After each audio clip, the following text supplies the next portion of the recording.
Bom, já está. Já vem para o estúdio.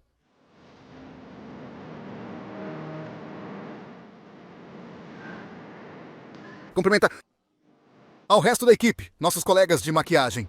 E já está entrando.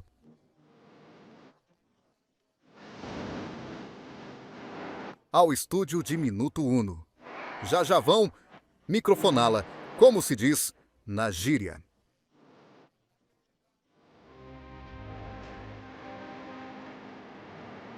Está cumprimentando nossos colegas, produtores de diferentes áreas. Aí vai cumprimentar nossos colegas técnicos, cinegrafistas. Bom, e aí já vão a microfoná-la, hein? Bom, já em instantes, já se senta aqui conosco para começar. Uma entrevista de alto impacto político, pelas definições que esta noite possa dar.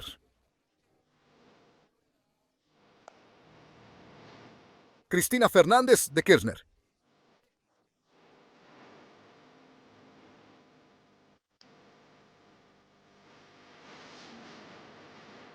Tem mais.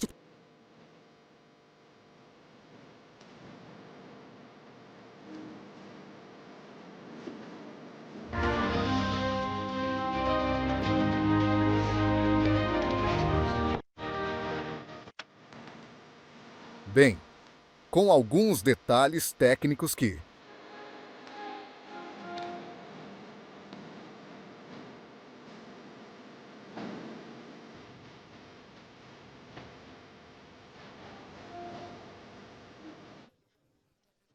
sempre demoram um pouquinho.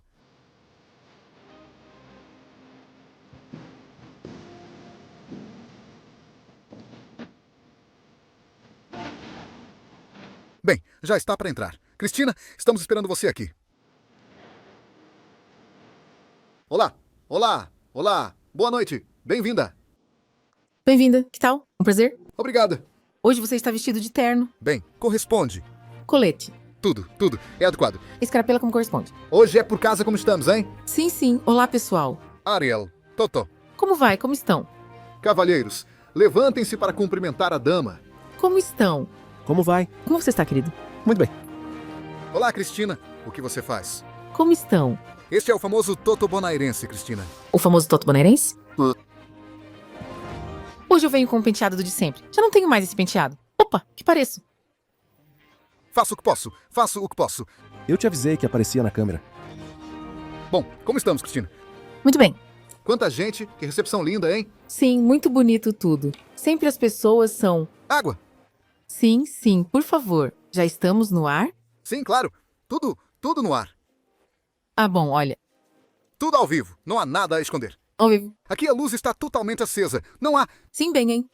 luz a pleno. Então, Vamos tomar um pouco de água? claro que sim, com certeza.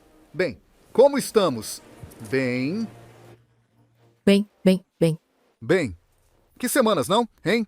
Porque estávamos vendo aqui neste momento o que está ocorrendo neste momento no obelisco. A marcha das... A marcha das... Pelo Garrahan. Digo, um presidente que foi contra as crianças do Garrahan, contra a deficiência, que no fim de semana fez campanha com um garoto autista, Com Ian. Sebastian. Ao qual acusou de kirchnerista. ao qual acusou de ser kirchnerista. Tremendo. Olha, eu acho que país estamos vivendo, Cristina? estamos com uma direita. Uma direita anti-Estado. Muito cruel. E um tanto esotérica para o meu gosto. Esotérica? Esotérica, sim, um tanto esotérica. Mas você sabe que ter completado muitos anos te dá uma vantagem. A única vantagem que você tem de fazer anos é ter visto muitas coisas no país. Tivemos algum momento esotérico muito além. Bom, No passado, complicado realmente, mas este modelo econômico, fundamentalmente, que é um modelo econômico de dólar controlado, dólar barato, restrição ao salário. Por quê? Passaram da restrição ao dólar para a restrição ao salário. E, de repente, esta situação social que se vive, este ajuste em áreas do Estado que realmente sempre tiveram um comportamento exemplar, como é o do Garrahan, ou que foi dado a conhecer há alguns dias pela Academia Nacional de Ciências Exatas, sobre o êxodo, sobre o financiamento de todo o campo tecnológico e científico argentino, e o êxodo, outra vez, de cientistas. Mas, bem, a questão é que na realidade esta é uma direita que chega sem um plano. Copia a tabelinha de Martim Anjos Arriazu, que é um economista dos preferidos do presidente. Foi o autor material e ideológico daquela tablita de Martim Anjos, que você veja, não? Terminou com, e atenção, que se desenvolveu em uma época em que não havia partidos políticos nem sindicatos. 30 mil desaparecidos, e terminou com uma guerra e 400% de inflação. E depois, a convertibilidade de cavalo dos anos 90 e também dólar fixo. Agora, as características ou a situação geopolítica e nacional em todas essas etapas foram totalmente diferentes, porque a ditadura de Videla e Martínez de Hoz recebeu um país muito pouco endividado, com o que permitiu aguentar o dinheiro fácil e aquele dólar barato durante muitos anos. Terminou muito mal. O cenário geopolítico da convertibilidade de cavalo foi uma crise da dívida que não somente havia atingido a Argentina durante o governo de Alfonsín, mas toda a região. Houve crise de dívida externa no Peru, no México, na Colômbia, na Venezuela, e por isso surgiu o famoso Plano Brady. Primeiro tentaram com o Plano Baker os americanos e depois com o Plano Brady. Esse refinanciamento da dívida, mais as privatizações do que se denominou as joias da avó, permitiram-lhe a esse modelo de dólar barato e salários baixos persistir. Mas agora temos um cenário totalmente diferente. Este governo começou primeiro com a dolarização. Você não sei se lembra? Sim, a promessa de campanha era: vieram pela dolarização. A vantagem. Agora, antes de avançar aí, quero me deter porque você diz: é um governo anti-Estado, é uma direita esotérica. Agora, a crueldade exibida poucas vezes vista. Ah, bem, isso sim, é um... Porque digo, um presidente que vai contra os chineses por causa do barro. A quê? A crueldade. Solazar-se. Mas nunca se vive isso, Cristina. Não. Bem, vivemos... Olha, nas épocas da ditadura foram tempos também muito duros, onde o salve-se quem puder, onde se o levam por algo, será. Esses projetos neoliberais sempre exploram as piores condições. Da condição humana, os piores sentimentos, despertam-se os piores sentimentos. Mas aqui estão os próprios liberais, também contra... Absolutamente. Da minha lei. Bem, não tanto, mas... Não tanto. Alguns expoentes? Não creio. Sim, mas não tanto. O sistema econômico hegemônico o protege. O sistema midiático hegemônico também, além de escaramuças, também o protegem. Não. Agora, e por que acha que quando a você questionavam tanto as formas... Bom, mas eu me questionava. As formas... Hoje permitem estes. A burguesia que se cala, jornalismo que se cala, que antes se exaltava. O que na realidade não os incomodava, nem as cadeias nacionais, nem a minha forma. O que lhes incomodava eram as políticas que implementávamos. Então, as formas não importam. E me parece que, a esta altura, acho que todos os argentinos têm que ter percebido que as críticas que recebíamos, além disso, você se lembra daquele grupo de jornalistas que gritavam: queremos perguntar, e agora aceitam quando vão fazer uma entrevista na Casa Rosada, que com as câmeras da Casa Rosada editem a entrevista e depois a dão para que a difunda por seus meios? Não, bem, acho que o pior são as denúncias penais do presidente. Acho que nos criticaram fundamentalmente pela distribuição. Acho que o grande problema... Aí está. E bom, vamos ver. Então, aí, e a distribuição de renda? Gustavo, ou seja, as 3 melhores distribuições de renda ocorreram durante o primeiro governo peronista, durante o ano de 1974, e fundamentalmente durante o governo que terminou em 2015. Conclusão: 52. Participação dos trabalhadores no PIB. Isso é fundamentalmente o que mobilizou a crítica, e também o endividamento. Bem, que até o do jovem e depois o... Sim, claro, levantou. Bem, por isso puderam se endividar. Agora, Cristina, o que resta? Porque é interessante aí também isso que agora podemos aprofundar. Gosto dessas reconsiderações que você vem formulando sobre conceitos que precisam ser modificados. O que resta da década ganha no ânimo das pessoas, quando hoje há descrença. Quando você disse outro dia, o governo perde votos, mas o peronismo não recupera. O que aconteceu aí? O que se quebrou? Acho que, veja, essa direita, como eu digo, cruel e um tanto esotérica, anti-Estado. Primeiro, houve uma direita em 2015 que ganha as eleições. Uma direita mafiosa, Macri e cínica, que eu quero lembrar, ganhou as eleições de 2015 dizendo que os argentinos não iam perder nada das coisas boas que tinham e que somente iam mudar as coisas que estavam mal. E a partir daí, desatou-se um sistema de perseguição e de estigmatização judicial ao principal partido da oposição e, fundamentalmente, à pessoa que hoje está sentada aqui, formidável em consonância com o sistema hegemônico de mídia. Isso foi realmente muito devastador. E realmente, e tão ruim também a construção contra a política, não é? Bem, contra a política. Contra a política. Aí está. Essa direita que temos hoje é a consequência. Não se pode pensar unicamente que isso é consequência do que aconteceu em 2023 ou em 2000 e... Não. Isso é consequência de um longo filme que começou em 2015, que necessitou da política de endividamento que teve fenomenal o país com o retorno do Fundo Monetário Internacional e o convencer as pessoas de que tudo o que tinha, disseram-lhe, não merecia. Além disso, convenceram-na de que aqueles de nós que tínhamos estado e pelo menos tentaram fazer, não a todos, é claro, porque depois pudemos ganhar em 2019, que tínhamos roubado um PIB. E bem, esta frasezinha. Não se fala do Fundo Monetário Internacional. Que fosse... Vamos ver, meu querido Gustavo e meus queridos telespectadores que estão nos ouvindo. Acontece que quando se roubavam um produto interno bruto, os argentinos não se endividavam. Os argentinos tinham melhores salários, lançávamos satélites ao espaço, construíam-se moradias, construíam-se universidades, ou seja, dava para tudo isso.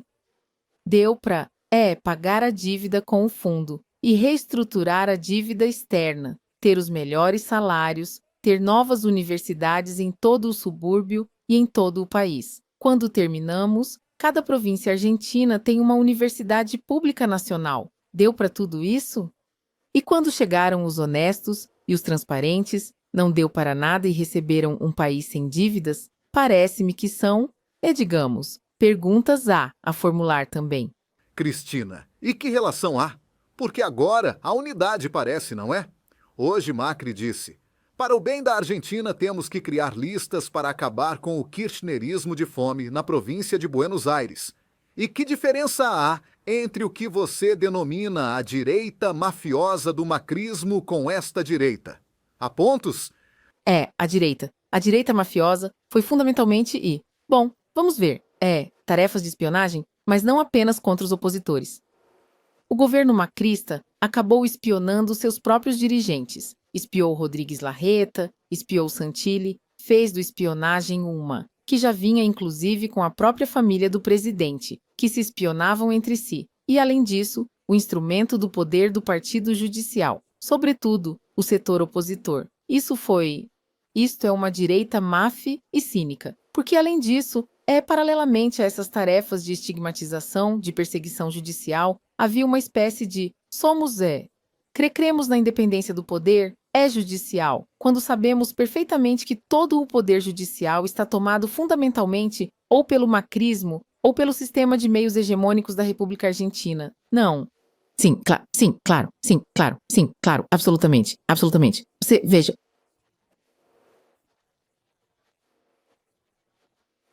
E há continuidade no governo? Porque se pensaria que Macri foi humilhado e vai pedir, por favor. Mas além disso, por que te digo cínica, Gustavo? Nesta última campanha na cidade de Buenos Aires, vimos como o macrismo se horrorizava de que a Liberdade Avança fizesse um videozinho, digamos, Com a inteligência artificial. E culpou os malucos da Liberdade Avança. O macrismo esquece o que fizeram a Filmos em 2011? Bem, Aníbal. Eram esses mesmos doidinhos. Em 2015, quando na sala de uma deputada nacional, o entrevistador estrela, o jornalista estrela, que não vou mencionar porque já deixou o mundo dos vivos, mas o jornalista estrela do grupo Clarim faz uma entrevista na sala de estar de uma deputada nacional a um narcotraficante que diz que nosso candidato na província de Buenos Aires era a morsa e o responsável pelo triplo crime de Moreno, não sei onde apareceram 3 cadáveres. Esquecem disso? Bom. A verdade é que me chama a atenção, né? O cinismo, não? O cinismo que se exibe quando todos se horrorizam com isso e bem. Bom, além disso, Cristina, é preciso dizer, porque essas coisas precisam ser ditas na Argentina de hoje. Quando esse mesmo jornalista disse que não perdoava Maurício Macri por não ter colocado você na prisão. Assim é, assim é. Digo, é um tema bastante escandaloso, né? Assim é. Bom, podemos falar de ex-funcionários prófugos durante 3 anos que foram os responsáveis pelo encarceramento dos donos deste meio de comunicação e voltou ao país e não somente não o encarceraram. Uma pessoa que esteve foragida ficou foragida da justiça durante 3 anos, chegou e não somente não o encarceraram, como também o absolveram. Está claro que foi. Está claro que houve uma construção que persiste do aparato judicial para perseguir um único setor político. E, sobretudo, você. Absolutamente. O caso Levinas, que foi passar o correio, a causa do correio para o tribunal da cidade de Buenos Aires, não é? Depois de uma causa de 23, 24, 25 anos. Mas bem. Parece que alguns voltaram neste fim de semana a reclamar que voltem, que se lembrem de... Absolutamente. Bom, mas eu disse várias vezes, morta ou presa. É isso já dissemos, não? Bom, como viveu as últimas eleições? Que análise faz da eleição na cidade de Buenos Aires? Olha, a eleição na cidade de Buenos Aires, primeiro, vamos começar pela desagregação decidida por Macri, que foi um grande erro. Que finalmente lhe custou ficar em terceiro e muito longe dos outros 2. Acho que o peronismo fez um papel muito bom na cidade de Buenos Aires. Foi produto também de uma lista na qual se conseguiu construir uma unidade, Isso é fundamental. Unidade. Não é que a unidade te permita ganhar, mas se você está dividido, com certeza perde. E sim, tupê, perde feio. Além disso, isso é assim também. Observe que, salvo 2 setores, que resultaram absolutamente minoritários, realmente conseguiu-se construir um espaço no qual convergiram as diferentes correntes políticas internas do partido aqui e de outros partidos também, de outras forças políticas aliadas aqui na cidade de Buenos Aires. E se fez uma eleição de 27 pontos, que provocou desalento porque se havia gerado muita expectativa em relação a ganhar. Mas realmente foi uma boa eleição. O que acontece é que todas as eleições, o mais dissonante foi essencialmente o absentismo. Não. Por que acha que isso acontece? E como se volta a apaixonar? Porque aí está, hoje, me parece, também o kit da... A mim não me agrada muito isso de voltar a enamorar. Eu acho que é preciso voltar a representar. E como se volta a representar? Claro e concreto. Olha, fundamentalmente, temos que entender que também há uma sociedade que mudou muito com a pandemia. Não é uma novidade. A Organização Mundial da Saúde diz que, após a pandemia, há 25% da população mundial com problemas de depressão ou ansiedade. Você também tem uma parte da sociedade irritada, com cargas de agressividade intrasocialmente, com uma diatribe permanente contra a política do CIS, do sistema de meios hegemônicos absoluto. E acho que, além disso, nas eleições, não souberam, e há uma clara não votação. Veja o que aconteceu em Santa Fé. Santa Fé foi o registro mais baixo da história. O governador Puyaro, que havia obtido 58% dos votos em sua eleição como governador, quando vai encabeçando a lista de constituintes, obtém 34 pontos. Menos de 20 pontos ela. Perde. Perde muito, mais de 20 pontos de diferença do que tinha conseguido. Também me parece que as pessoas percebem que não há uma discussão nessas eleições que envolva seus interesses concretos do dia a dia. Acho que isso também tem a ver, mas estamos diante de um fenômeno que parece que veio para ficar, que não é o que acontecia em 2001. Porque veja, eu sempre digo que as pessoas têm que ir votar. As pessoas têm que ir votar. Se não gosta de nenhum, que vote em branco. O que aconteceu em 2001, quando muita gente... O voto de protesto, que colocavam coisas... Não, em algumas províncias foi... Aqui na cidade de Buenos Aires. Na cidade de Buenos Aires, em 2001, ganhou o voto em branco. Rodolfo Terranel entra como vencedor para senador, mas após o voto em branco. Em Santa Fé, com Reutemann, aconteceu o mesmo. Ganhou também o voto em branco. Mas, bem, me parece que é algo que deve ser destacado e, fundamentalmente, voltar a discutir os temas que interessam à sociedade. Agora, nisto que você diz, bem, é preciso voltar a arregaçar as mangas e a representar.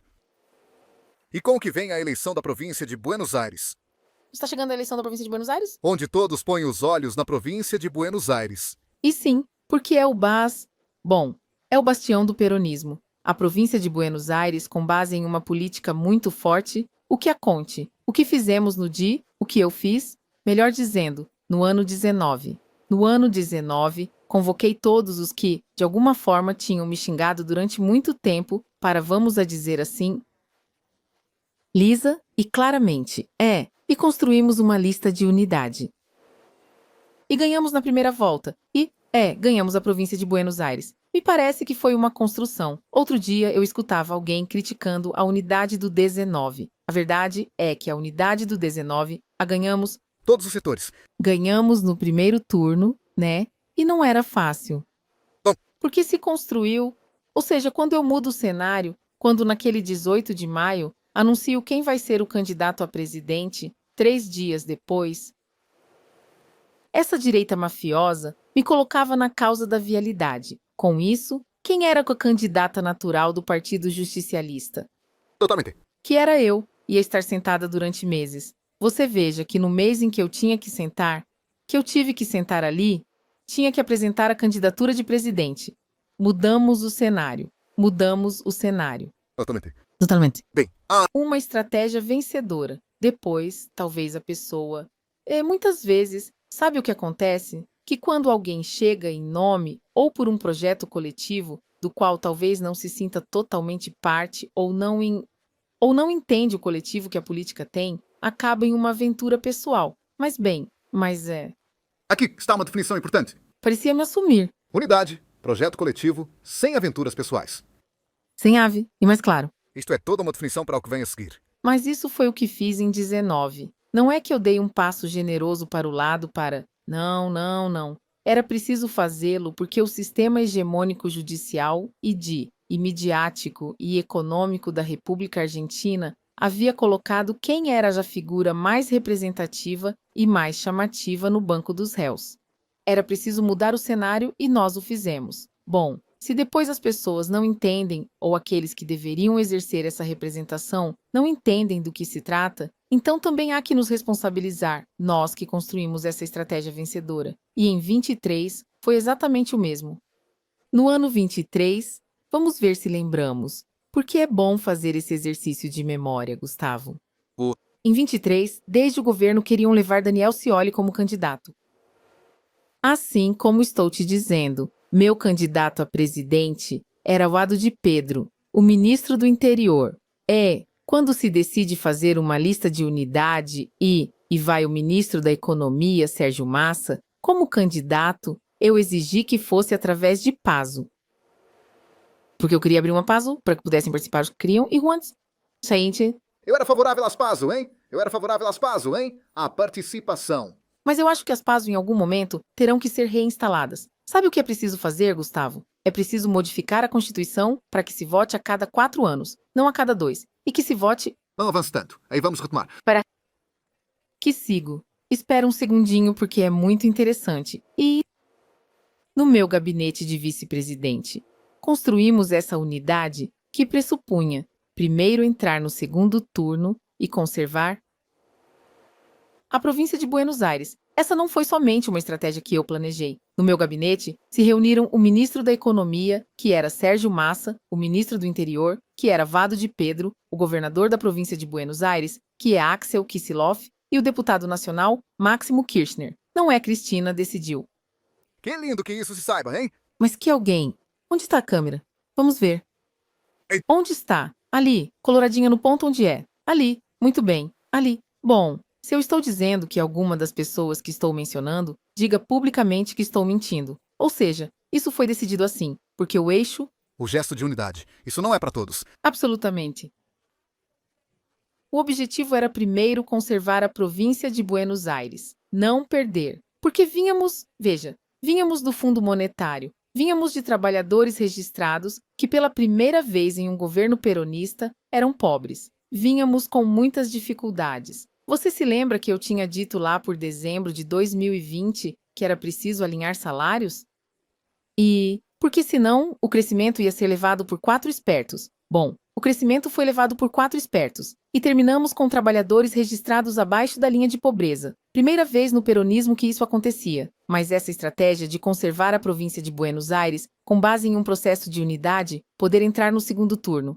E estivemos, a 2,60 de poder ingressar com vários governadores que desdobraram as eleições. E terminamos com apenas 5 governadores. Por isso, a estratégia de desdobramento não seria o mais aconselhável. Mas esta é a verdadeira história. Ou seja, a unidade não pressupõe o triunfo, mas Mas a unidade é fundamental. mais divididos. Veja, se alguém teve a ideia de desdobrar porque pensava que a oposição iria dividida, bem, me parece que... Mas quero contar isso porque... Mas me parece central, Cristina, porque às vezes a gente acredite, parece que esta obviedade diz que estamos pensando besteiras. Por que é preciso fazer este percurso? Porque alguns colocam você como o fator. Dizem, Cristina não quer a unidade. Então, me parece importante este percurso. Às vezes, a gente cai na obviedade do que... Vamos ver. Construímos a unidade de 19. Se havia alguém para se sentir, digamos, incomodada, era eu que tinha sido a atacada. Eu convido qualquer dirigente ou qualquer jornalista a buscar um registro meu falando com nome e sobrenome, criticando mal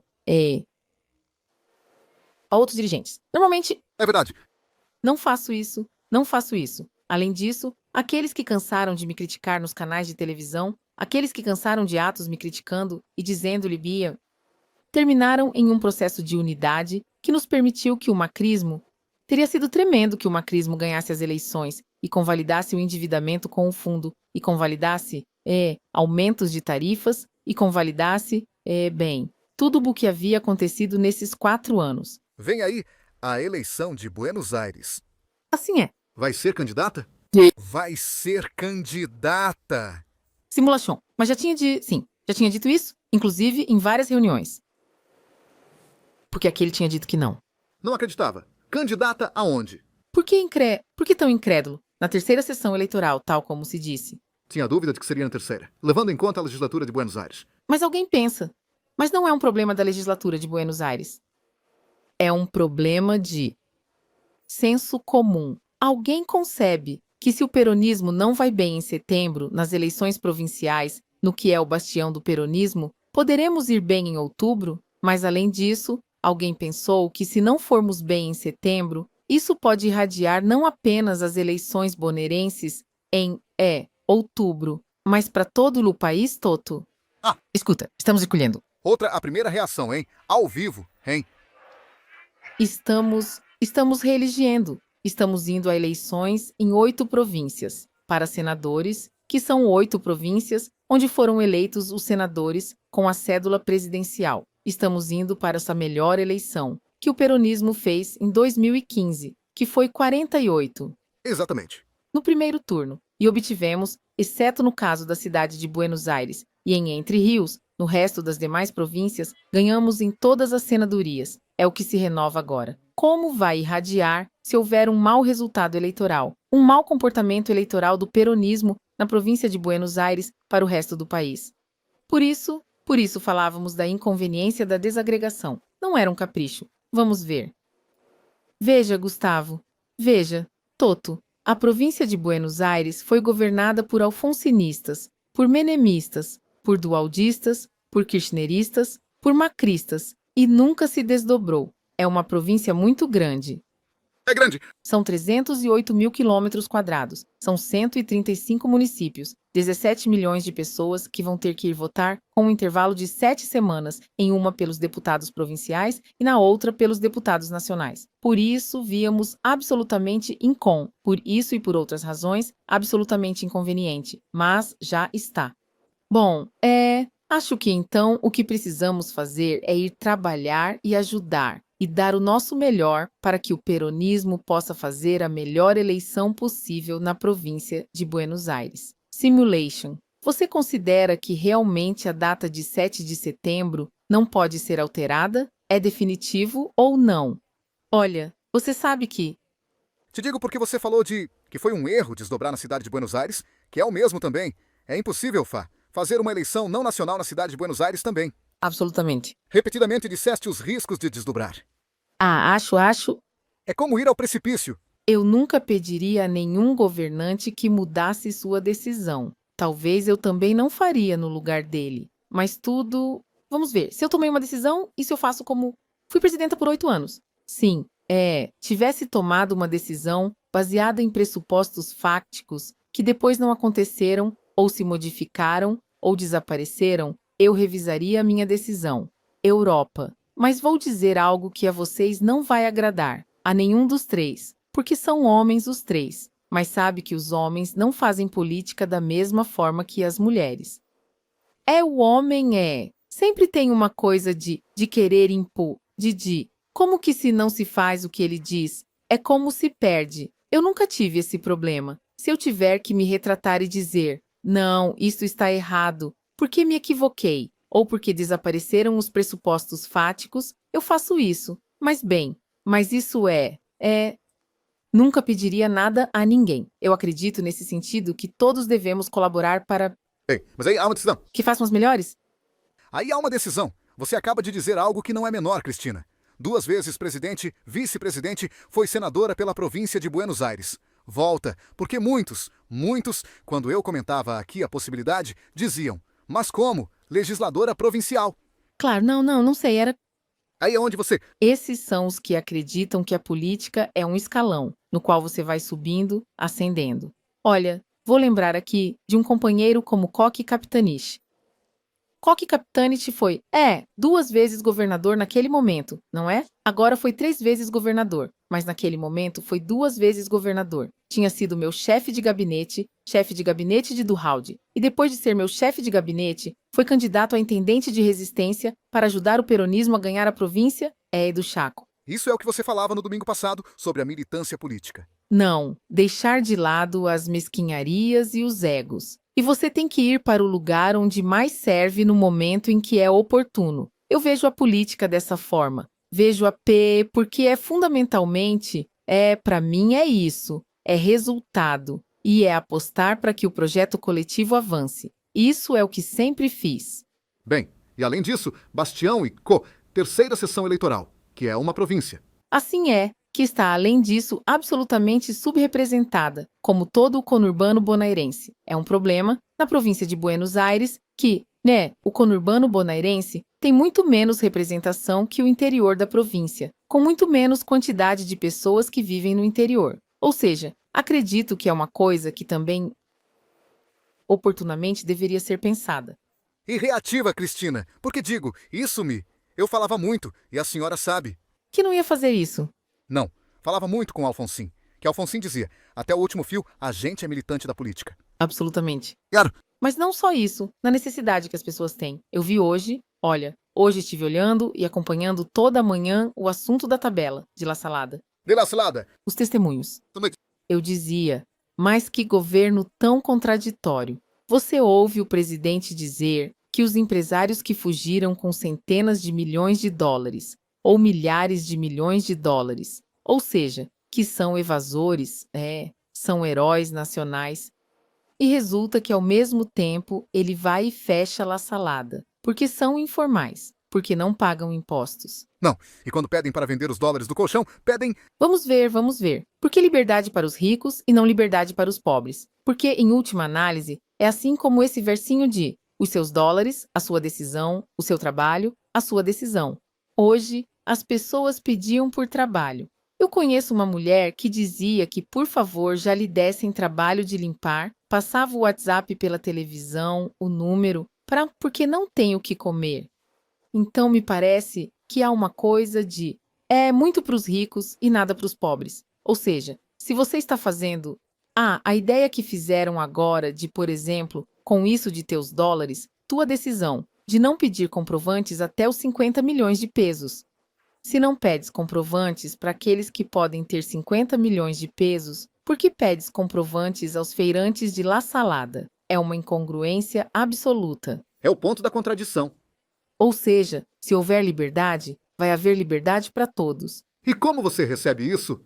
Este é um governo à margem da lei, porque um presidente que... É um governo. É um governo de um marginal porque é um governo de um marginal porque eu diria mais que um outsider. É um marginal da política. O outro dia, o padre Eduardo de la Serna mencionou esse conceito. É um marginal da política que, em definitiva, seria bom que se ocupasse também dos problemas da marginalidade e da vulnerabilidade, mas não. É um marginal que se ocupa dos ricos e dos que têm muito poder, não é? Como uma espécie de incongruência.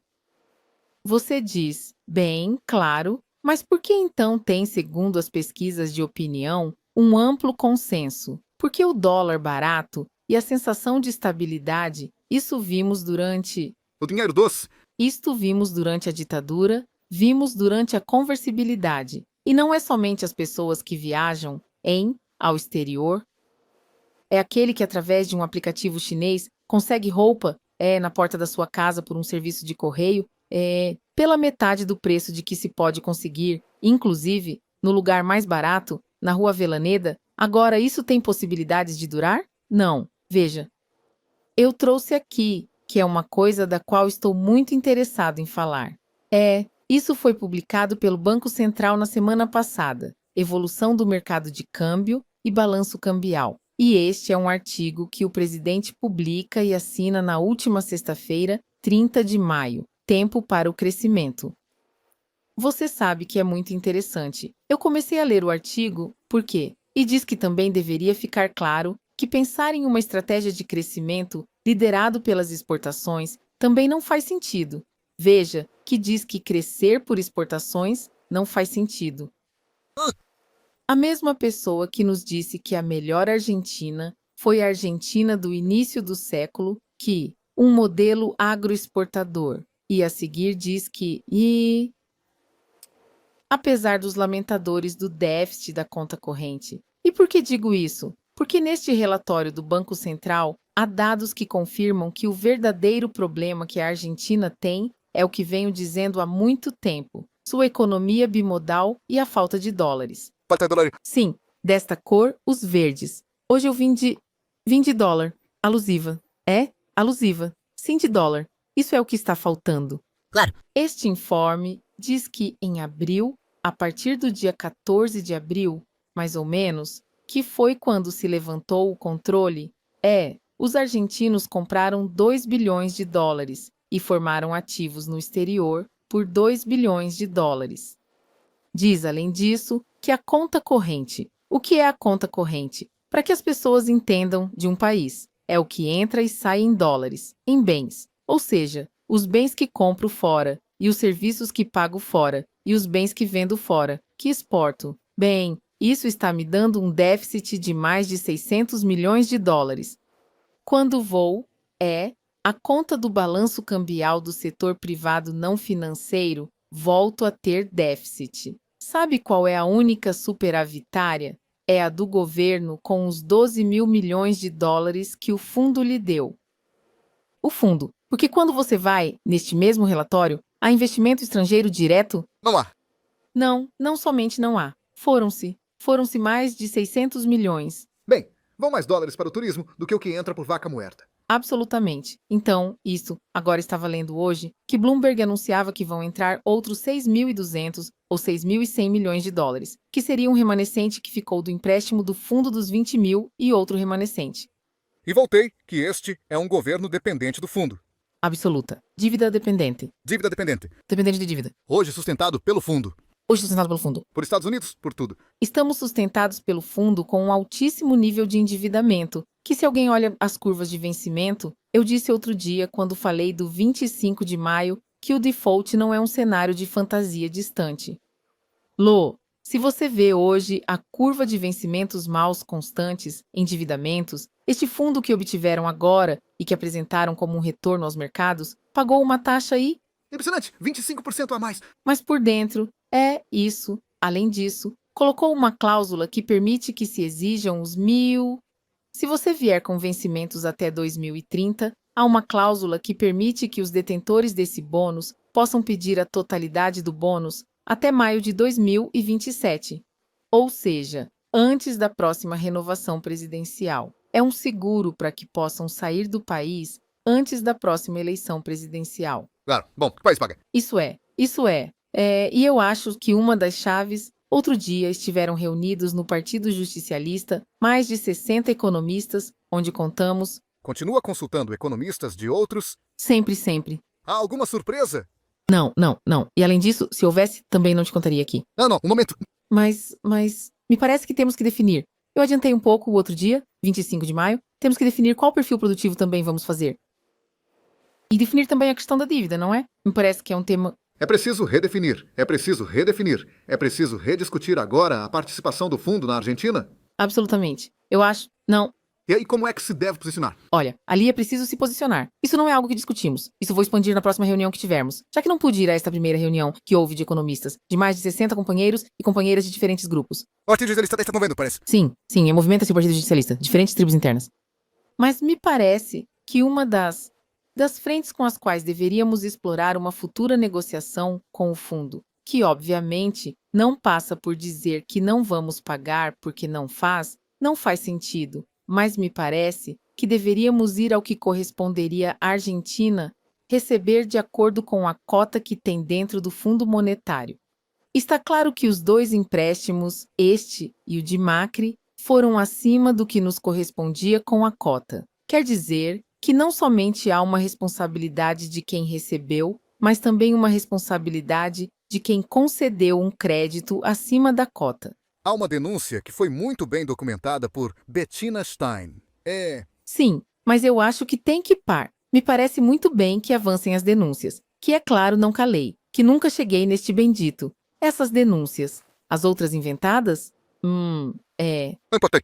Já podemos ver isso, mas me parece que um ponto para discutir isso é a cota. Como se discute novamente montantes, taxa de juros e prazo de amortização, com base no que deveríamos ter recebido como cota e o excedente voltar, e que vá, digamos, somando-se de maneira tal que o pagamento do que se deve ao fundo não seja um estrangulamento e uma extorsão à economia e ao desenvolvimento argentino. Em algum momento, Partida que é preciso explorar, discutir e levar adiante. você dizia em algum momento do seu governo que ficou como um conceito ali muito forte. A pátria é o outro. Hoje a pátria está em perigo? Não tenho dúvidas, mas além disso, veja, quero me deter um pouquinho que além disso, está em perigo porque está claro que apesar desse decreto 70, que dorme no sono dos justos na Corte Suprema de Justiça, esta Corte Suprema e este sistema judicial não apenas têm sido utilizados para perseguir os opositores. Também funciona como uma guarda pretoriana de um sistema econômico, uma ordem econômica absolutamente injusta e desigual. Eu te pergunto algo: se o Decreto 70, que foi praticamente uma reforma constitucional. Queria lhe dizer, tentavam reformular a Constituição. Não, tentaram não, fizeram. Uma reforma constitucional encoberta, feita por um governo de direita, em favor dos setores concentrados da economia e da estrangeirização da economia. Se fosse ao contrário, se tivesse sido um decreto 70, mas de um governo nacional, popular e democrático, sim, já que utiliza esse decreto, quanto teria? Teria sido declarado inconstitucional? Bem, a democratização da justiça. Como foi decretada inconstitucional a democratização da justiça?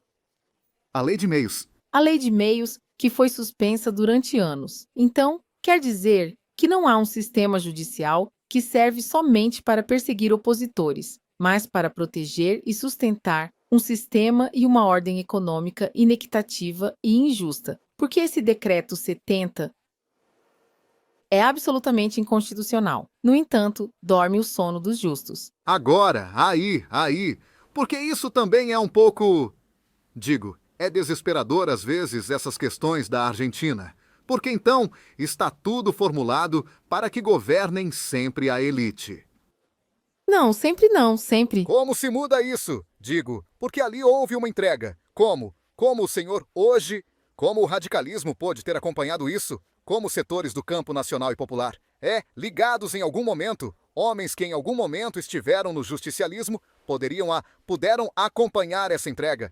Bom, posso te dar exemplos disso, de que essas coisas aconteceram ao longo de toda a história. Mas isso, veja. Na verdade, não. É forte porque nos toca viver isso. Nós que gostamos muito de história, pudemos viver ou ler sobre situações similares. Mas, finalmente, há um momento em que o povo e a pátria sempre emergem. Veja, pode haver períodos em que há confusão na sociedade e talvez desorganização no campo nacional e popular. Mas chega um momento em que as coisas se organizam. Veja só, eu me lembro da chegada de Néstor. Lá em 2003. 22 anos completou. Néstor, onde? 2 anos, Diego. Se cumpriram. Néstor Néstor foi um filho da crise de 2001, não é? Veja que sua chegada foi... Ele entrou por uma janela da história, Mas digamos. você viu, hein? Ele a viu. Viu, né? Sim, Aí eu me ele a lembro, viu. né? Vocês não viam. Mas eu a... Não, porque primeiro pensávamos em 2007, Ele disse, é É agora? agora, disse. Sim, é por aí. E lançou-se em 2003. E bem, estivemos momentos. Houve aí alguma reprovação. Não se pode. É que eu sou... Néstor era um otimista total e eu sou um pouco mais pessimista. Ou seja, talvez produto, como dizia Gramsci, né? Ele era com o otimismo da vontade. Tinha uma vontade total. Eu sou um pouco mais pessimista com a razão por aí.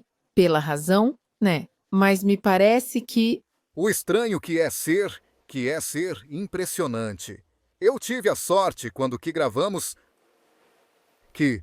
Não quis Cole, mas a lembrança, digo, para os que o conhecemos de perto, digo, eu sempre destacava no Néstor que me surpreendia quando ele ia lá às 8h30 da manhã ao TN e ele dizia em público o mesmo que dizia em privado. Íamos tomar café e ele repetia o mesmo em...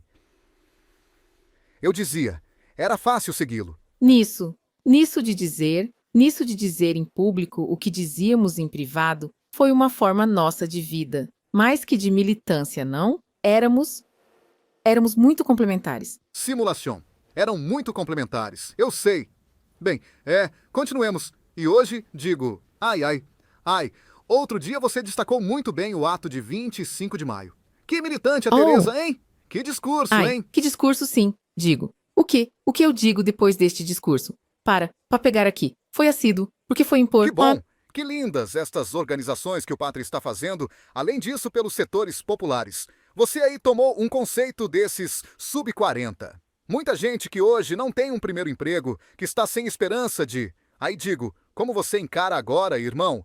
Você vai, muitas vezes, nem ficamos sabendo, mas está indo ao território. Vai para Corrientes no sábado, não é também? No sábado vou para Corrientes. Vai participar de um ato Sim, ali? Vamos participar. Vamos apoiar Tincho Ascua, que é o prefeito de Paso de los Libres, e além disso, o Partido Justicialista de Corrientes esteve intervindo por 6 anos. Normalizamos, elegeram democraticamente não apenas as autoridades partidárias, mas também os candidatos a governador, a vice-governador, a legisladores. E vamos apoiar agora a Paso de los Libres. Que tem uma imagem muito boa em Corrientes.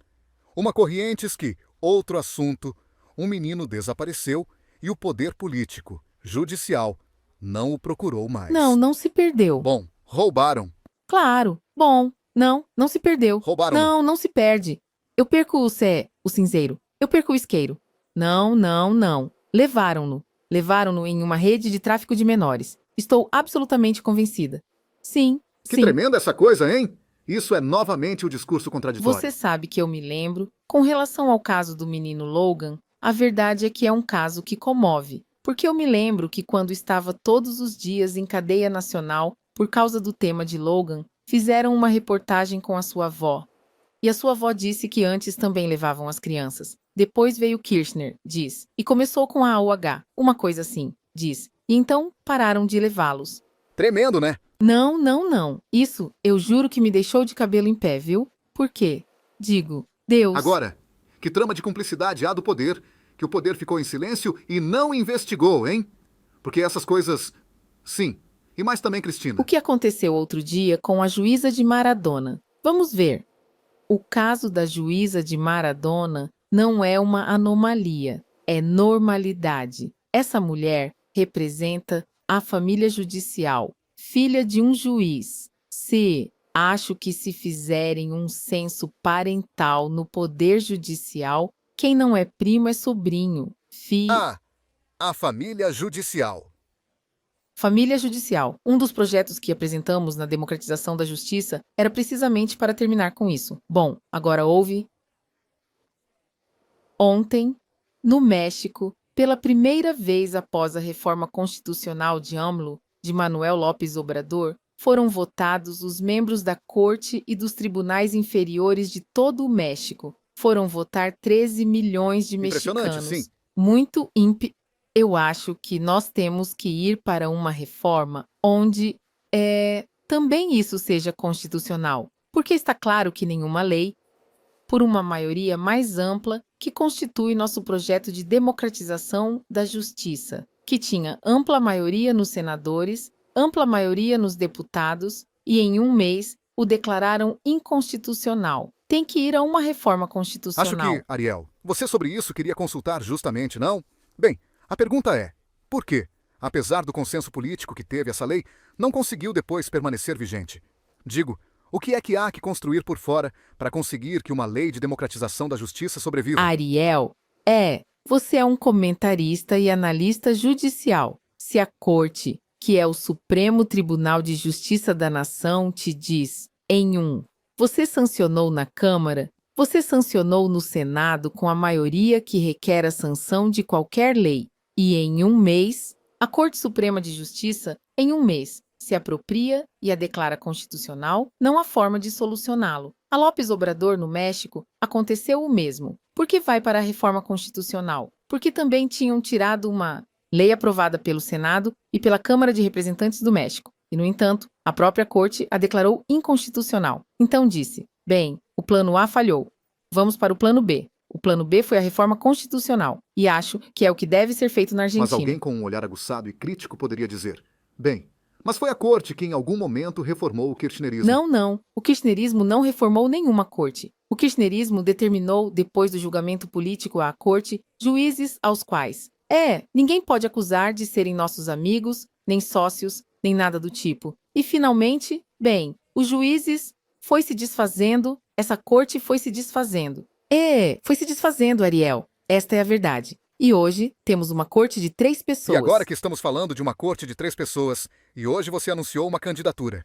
Ao anunciar a candidatura, você avalia que sua sorte pode estar também vinculada ao que decidir a Corte Suprema, que é a que tem a causalidade? Não entendo a pergunta. Porque a Corte poderia resolver em curto prazo. Mas eu sempre disse, presa ou morta. Mas não é algo que possa te deter nas decisões que você tem que tomar. Essa é a pergunta. Claro. Que possa te deter nas decisões que você tem que tomar. Em absoluto.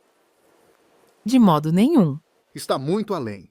Absoluto. Que modelo para a Argentina, com base na crueldade disso, no desastre, um governo que não inaugura obras, que não inaugura fábricas, que não faz obras públicas, o estado das estradas nacionais, um desastre. Como se torna um modelo produtivo na Argentina? Como se torna um modelo produtivo na Argentina? Bem, me parece que isso não tem a ver apenas com uma questão econômica. Vou voltar a É tudo o que estou mostrando até agora. Não se torna apenas uma questão econômica, mas também o que foi que permitiu que em 2015 se pudesse a esta direita de hoje. O que foi que aconteceu? Foi somente uma questão econômica ou foi todo um sistema político, institucional, de decomposição permanente que finalmente termina? Outro dia lia um jornalista do grande diário Clarim, que agora estão todos muito nervosos porque os chamam de subornados ou dizia, o que fizemos para merecer isso? Swingava, não é? E eu digo, podemos ter uma lista assim de longa do que fizeram para merecer isso. Jornalismo de guerra, hein? Desmerecimento constante da política e dos partidos nacionais populares e democráticos. Esta realidade que temos hoje é também uma construção que foi feita fundamentalmente pelos meios de comunicação. Não tenho a menor dúvida de que hoje se queixam porque os afeta, mas, em definitivo, é o que construíram. Isso é o que realmente penso, Gustavo. Ou seja, o nosso não é um fenômeno. Milei, não é um fenômeno meteorológico. Não é que um dia acordamos e começou a haver uma tempestade, ou ventava. Isso foi se formando. Passamos de uma Argentina que tinha recuperado seu poder de decisão por ter pago ao Fundo Monetário Internacional, por ter se desendividado, de mandar satélites ao espaço, de ter 5 milhões de computadores distribuídos nas escolas. Há meninos que ainda a única computadora que têm é a que nós demos a eles. Sim. No ensino médio. Agora, vivemos há poucos dias o caso da Terra do Fogo. O governo, de um dia para o outro, colocou a província em pé de guerra e em estado de desesperação social. A porta de entrada para a soberania. Outro tema que o governo não menciona: a soberania. Malvinas. Não lhe interessa. Ele disse muito claramente no dia 2 de abril, quando falou que lhe interessa que o votem com os pés. Ou seja, e quando deu a categoria de malvinenses aos que, não são, aos que são helpers. Aos helpers. Vamos ver. Destruindo anos de doutrina, que além disso foi convalidada pela maioria dos países do mundo. Obtivemos resoluções, e apoios desde o Comitê de Descolonização e do Plenário das Nações Unidas a respeito do reconhecimento da questão das Malvinas, não? Cristina, aí você, voltando um pouquinho para trás. Bom, reiteramos, então vai ser candidata na terceira sessão eleitoral. Você contava isso das Pazo, que estava a favor das Pazo, que havia... Sim, claro, as Pazo, eu acho que as Pazo, digo... Então, é falar com todos. A primeira coisa que quero dizer é que é necessário reformar a Constituição para que haja eleições a cada 4 anos. Em muitas províncias, por exemplo, na província de Santa Cruz, na província de La Pampa, de Rio Negro, de Neuquén, de Chubut... Eliminar as de meio termo. Nas reformas constitucionais, eliminaram-se as eleições de meio de mandato. Não há eleições de meio de mandato. A cada 4 anos se elege tudo: prefeitos, vereadores, deputados, governador. Acho que isso deve ser feito a nível nacional urgentemente. Pelo menos, isso deveria ser feito para que ocorra a cada 4 anos. Mas eu acredito nas PASO como um processo para evitar a fragmentação dos partidos políticos. Está comprovado que antes de 2011, dividiam-se os partidos políticos e depois das PASO apresentavam-se muitos menos. Por quê? Porque permitia, em uma disputa interna de cada força política, resolver sintetizar a partir de uma participação. Olha, dou-te um exemplo. Na cidade de La Plata, uma cidade que nos foi adversa muitas vezes, da qual sou oriunda. Nos foi adversa ao peronismo. Houve PASO no ano 23. Sabes quantas listas foram o peronismo em La Plata? 5 listas. Havia companheiros que diziam, não, mas não deixem apresentar tantas listas, apresentem somente 2. Para que 5? E a verdade é que se apresentaram as 5 listas. A que menos? Tirou 1.600 votos. Sabe por quantos votos? Ganhamos. Júlio Alac ganhou a cidade de La Plata por 600 votos. E a que menos, se talvez tivéssemos deixado de fora aquela companheira que queria competir e que obteve 1.600 votos na interna, talvez fossem esses os votos que nos faltaram para ganhar a cidade. Por isso, acho que as PASO foram um antídoto contra a fragmentação dos partidos políticos. Nem aí, como dizia Francisco, é com todos? Absolutamente. Porque aí há Sente-se falta dele. Sim, não? Sente-se muita falta, sim. Sim. Pensar que quando... Bergoglio é eleito Papa. Lembro-me que em várias varandas de Recoleta apareceram bandeiras papais. Eu acho que muitos imaginaram que Bergoglio transformado em papa, seria o chefe da oposição, Foram pedir isso a o Cristina. argentino. Não sei se foram pedir Foram isso a pedir isso a ele, ele. mas eu vi pelo meu bairro muitas bandeiras papais que poucos dias depois começaram a ser enroladas e guardadas. Porque, bem, Bergoglio mostrou que merecia ser papa. E realmente foi. Até nisso tem sido tremenda a Argentina e a direita. Na campanha contra que fizeram, hein? Mas posso trazer manchetes do grande jornal argentino, vergonhosas contra Francisco. As críticas dos jornalistas contra Francisco, dizendo que era um papa que estava barbaridades. Melhor nem lembrar, porque a verdade é que Você tem um solidel que Francisco lhe presenteou? E quando? esse solideu dele me foi dado como presente no seu primeiro aniversário. Como papa. Ele fazia anos em 17 de dezembro, se não me engano, e me mandou com o então embaixador, nosso, Eduardo Valdez. O tenho, está em uma caixinha. Algum dia, se for à minha casa... eu te mostro. Sim, isso é uma relíquia. Sim, eu o tenho. O solidel me foi enviado. Com muito carinho. E eu E tenho. depois tiveram um vínculo especial. Não é? Tiveram um vínculo Sim, especial. a verdade é que nos sentíamos muito bem quando conversávamos ambos. Muito à vontade. Muito bem. Foi. Eu sempre digo, disse a ele. Depois escrevi isso no livro, sinceramente. Disse a ele um dia enquanto almoçávamos e falei: às vezes penso que, as diferenças ou o desencontro que você teve com entre Néstor e você foi porque a Argentina por ali era um país pequeno demais para vocês dois, hein? E eram como galos de briga, não E é? eram como, sim, dois chefes, muito fortes. E como são os homens quando exercem a chefia? Quando as mulheres exercemos a chefia, não somos como quando os homens exercem a chefia. Esse vínculo muda com você. Sim, esse vínculo mudou totalmente. Sim, esse vínculo mudou totalmente e para melhor. E como representa hoje a nível mundial? Porque o atual Papa com a RR1 segue um legado de Francisco a nível mundial, que é um... Não, além disso, eu tinha muitas dúvidas sobre a sucessão dele. Se ele tinha conseguido construir uma rede que lhe permitisse escolher um papa que tivesse essa mesma sintonia social e espiritual. E a verdade é que ele fez bem. É preciso reconhecer isso. Ele fez muito Bom, bem. Aí Francisco enfatizava muito.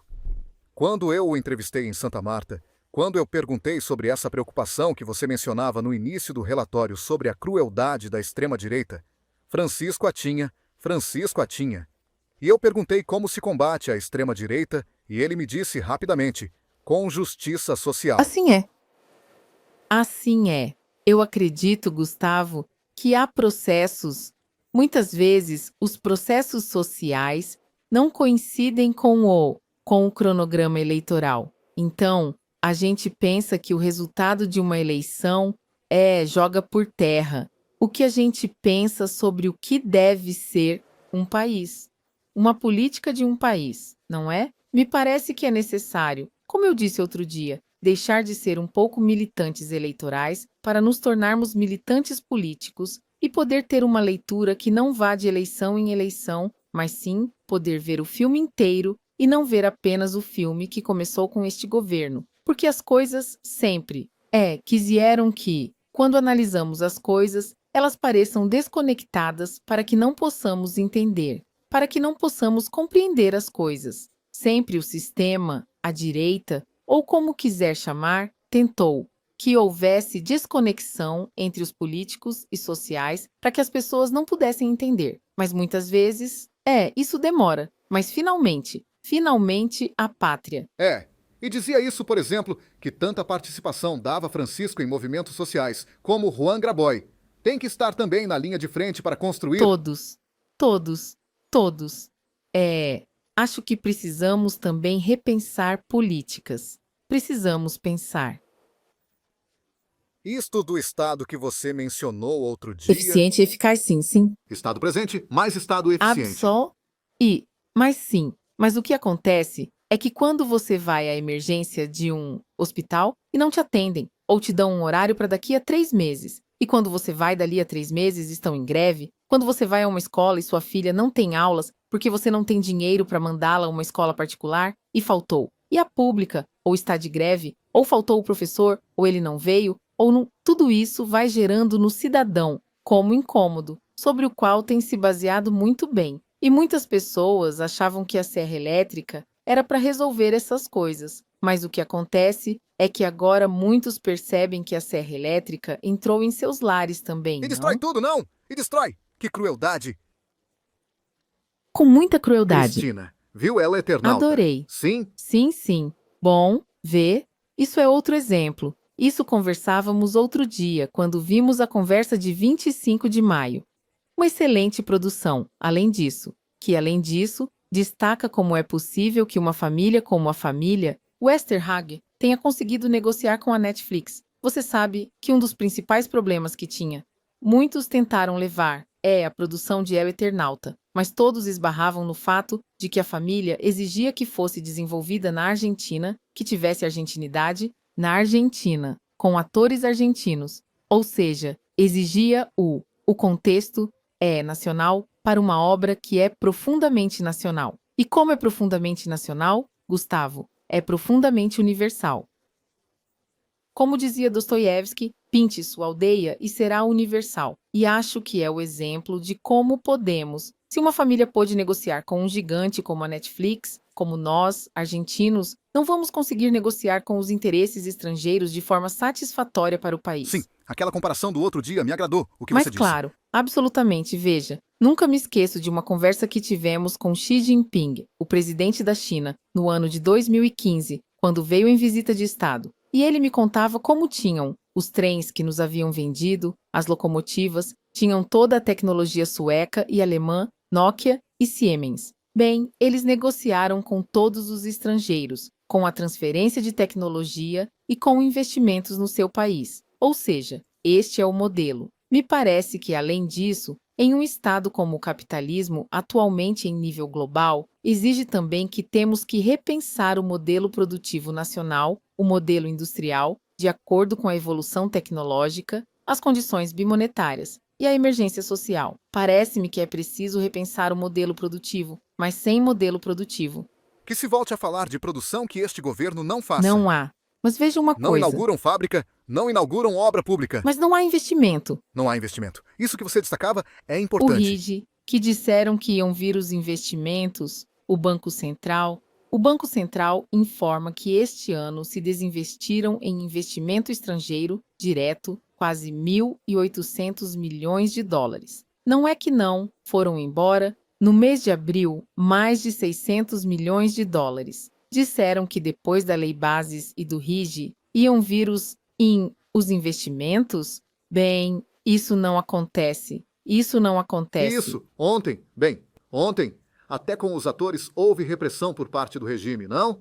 Essa obsessão que tem com Darim, com Lali Espósito. Com tudo o que é popular, com tudo o que lhe disputa representação, com tudo o que lhe disputa significado, com tudo o que lhe disputa sentido, tem uma única, uma reação de agressão e de desqualificação total e absoluta. Chamou-me a atenção até com um ator como Ricardo Darín, de reconhecimento internacional, a quem ninguém pode suspeitar de simpatias cucas, peronistas ou que se assemelhem sequer. Exato. Totalmente. No entanto, me parece que há um pouco também de, não sei, de falta de equilíbrio, não? É nas reações. Mas, bem, e além disso o desastre no qual há o investimento também. Veja que uma coisa que criticaram, que foi o investimento, que é o Estado não investia, o que havia era uma parte das entradas que as pessoas pagam no cinema que ia para o INCA, para investimento de produção O nacional. que querem fazer com aqui, dura. Bom, agora te digo pra cá. Mas durante a nossa gestão foram lançados mais de 900 filmes. Um filme ganhou o Oscar. filme ganhou o Oscar. Segredo dos Seus Olhos. Que veja só que curioso. E que tem a ver também com o do Eternauta. Foi o segundo filme que ganhou um Oscar. O primeiro tinha sido A História Oficial. Veja que ambos os filmes abordam, em momentos distintos, tragédias que vivemos.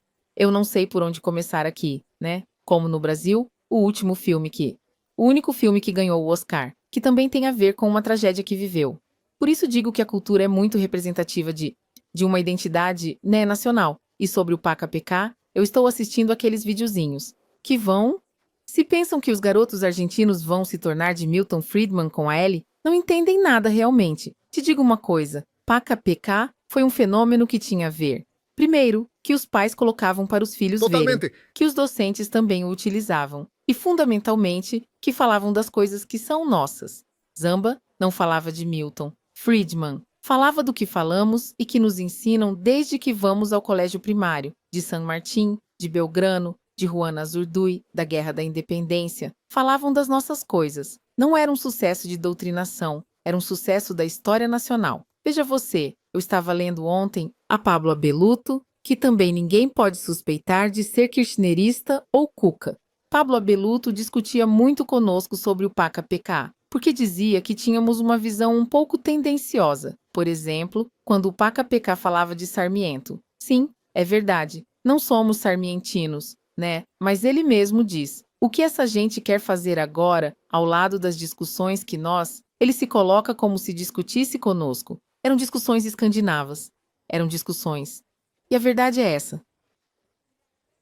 Aí há uma autocrítica forte de Há Abelluto. uma autocrítica forte também de Abelluto. Que seja bem-vinda. E sempre é bom poder olhar para trás e dizer, puxa, não era tanto como eu pensava. Conversar com essa gente. Facundo Manes esteve a semana passada aqui. Não, a mim não me gu. Eu conversei com Facundo Manes. Com esta... Digo, esses pontos de encontro não acha que são necessários muitas vezes agora? Absolutamente. Mas eu conversei com Facundo Sim. Manes. Ah, já? Por... Muitas vezes sendo presidenta e... Não somente isso. No ano 23, ele quis se reunir comigo, fizemos uma reunião privada e estivemos mais de 2 horas conversando. Foi, por janeiro, fevereiro de 23, quando se aproximava a campanha eleitoral. Não sei por que as pessoas muitas vezes acreditam que é preciso denegrir o outro para Não, isso também. Sobretudo fazer uma coisa em privado para negá-la em público não é bom. Isso são coisas que têm... Eu acredito que os militantes políticos devem despojar-se dessas atitudes. E você concorda com essa ideia de ampliar setores do campo nacional e popular? Absolute, mas nós o fizemos permanentemente. Nosso espaço está integrado por outros partidos políticos também. Sim, absolutamente, mas não somente partidos políticos, mas setores sociais resultam Setores agredidos sociais. por estas políticas. Vai colocá-los dentro do Partido Justicialista? Vamos fazê-lo, sim. Cristina, eu deixo o final pra você. Você realmente... Obrigado, tá? Porque falamos de tudo, tá? Falamos de tudo. Adorei. Alguma coisa... O que não, quiser. não. O que você tem? Você viu El Eternauta? Tempo para ver série argentina? Não, El Eternauta me encantou. Além disso, queria ver porque era toda uma definição de como eles tinham levado. Você sabe que sou muito cinéfila. Adoro cinema, adoro a imagem, gosto mais do que teatro. Muito mais. Então vejo O muito. que viu? Que outro? Não sei, de argentinas. Inveja. Adorei. Pode parecer quase o contraponto do Eternauta, mas a atuação das atrizes argentinas nessa série é extraordinária. Esses diálogos entre Griselda Siciliani, e a psicóloga. Sim, são espetaculares. De antologia. Bem, Miriam Trapano com Solidari. Também a vi. Também grande produção. Não, eu gostei. A que mais gostei nesse foi a adolescência. Adolescência, importante, hein? Foi muito forte. Bom, aí está pra ver. Essa é uma película para ver em família, pais com filhos. É realmente uma série muito, muito, muito boa. Do melhor que vi ultimamente e adolescência. Mas, El Eternauta me pareceu incrível, porque além disso, conseguimos que sem a cooperação internacional era impossível levar adiante essa qualidade técnica de efeitos especiais que foram utilizados. E a mensagem, não é? Ninguém se salva. 2 coisas me agradaram muito dessas mensagens. O ninguém se salva sozinho. E Juan, o velho, funciona. Bem. Obrigado, tá? Obrigado, Cristina. Obrigada a você. Obrigado. Obrigado. Um prazer. Muito obrigado. Muito obrigado. Muito obrigado. Muito obrigado. Leva os Bem, papéis. não. Tenho que devolver o microfone, por favor. Se não vão... Este é seu, o celular. Sim. É meu. É meu. Opa, bom, muito obrigado, hein? Não, eu acho que... Simulação. Aí, Como estamos? eu acompanho. Está o Bom. Berkovitch, que acabou de lançar um livro. Os donos da Argentina, você tomou Não, algo? Laelite. Aí está. Você tem um livro para presentear a Cristina, Berko. Se ela se interessar, eu o dou, obviamente. Sim, você sabe que sim. O país gosta de pessoas boas. Eu adoro, eu falo muito com os argentinos, né? Simulation. Vamos ver Não o estavam que- brigados, né? Não, nós tivemos em 2017, acho. Fomos à rádio. Bom, ele é um homem de esquerda. Sim, ele é um homem de esquerda. E eu sou peruca. A vida toda fui peronista. Então, temos visões diferentes. Mas o enfoque do livro, pode ser Sim, ecumênico. absolutamente. Porque as crianças da Argentina é algo do qual muito poucos Sim, falam. do peronismo pouco. Eu sempre falei, sim, por isso. Eu sempre falei. Bom, mas não se trata apenas de falar, e sim que quando... Primeiro é o governo para poder fazer as modificações que precisam ser feitas, não é? E tudo o que falta fazer na Argentina, porque não é apenas uma questão de uma proposta partidária de um partido político. Realmente, se a gente analisa tudo o que aconteceu de 15 para cá, com todo o sistema institucional em decomposição, poder judicial, legislativo, pessoas que são eleitas pelo peronismo e acabam votando qualquer outra coisa contra os próprios eleitores, me parece que está em crise. Há em crise um sistema, me parece, que não se esgota unicamente em vou fazer uma proposta política, vamos fazer isso na saúde, vamos fazer isso aqui, vamos fazer isso ali. A ver, me parece que tem que fazer outro tipo de construção e parece-me que outro tipo de difusão também depois é o problema da Argentina. Porque veja Os proprietários são um problema. os donos, sim. Sabe por que é um problema? Porque não aspiram, como a burguesia brasileira, a ter um país de verdade. É o que busca investigar. Não você lê? Diz isso? Bom, está entre repor. A burguesia argentina não tem projeto nacional, coisa que sim a burguesia brasileira tem. Que além disso, por ali, na hora da distribuição do ingresso, o Brasil é mais predador que a Argentina, porque obviamente não tiveram. Por lá não passou o peronismo, e por aqui passou o peronismo com os sindicatos, com a organização social e política, etc. Mas não tem vocação nacional. Quer dizer, um setor confrontou Bolsonaro. Aí há um contraste. Exatamente. Aqui a aposta é fechada. Porque os que prenderam Lula depois foram procurá-lo para ganhar de Bolsonaro. Vamos fazer mais do que nunca. E os que apoiam Milei, o que vão fazer? Que sei eu? Pergunte-lhes. Pergunte-lhes com os jornalistas. Eu lhes perguntei. Jornalista de investigação. Eu não conheço claramente jornalistas de investigação na República Argentina. Bom, você ficou com o Eu livro. perguntei, e aí está a resposta. Eu também investiguei algumas Bom, coisinhas. é assim mesmo. Você também investigou alguma coisinha. Mas, bem, Bom, pessoal. tomara que gostem. Obrigado. Boa sorte. Obrigado. Tchau, até logo. Olá, como vai? Esta mulher me fez uma entrevista quando eu Tudo era ao senadora em 1996, 90, em Las que Mandam. Em Las que Mandam. Sim, lembro muito bem. Lembro. Obrigada. Vamos lá, vamos lá. Obrigada, Cristina. Telefone e... Obrigada. Obrigada. Obrigado por tudo. Até logo. Muito bem. Saí com um livro também. Sim, bem. Mais um para o Instituto Pátria. Obrigado, Cristina. Tchau, querido. Obrigado. Muito amável. Carinhosa, Marcela. Obrigado. Obrigado. Bom, aqui estamos. Obrigada. Obrigada, Anne, que se envolveu como boa jornalista. Agora, espera que eu volto. Tudo ao vivo aqui. Bom. Extraordinário. Obrigado. Foi-se Cristina Kirchner acaba de anunciar que será candidata a deputada provincial pela terceira sessão eleitoral para as eleições do próximo 7 de setembro. E muita coisa muda. E muita coisa muda a partir dessa decisão na política argentina. Assim foi anunciado esta noite, no Minuto 4.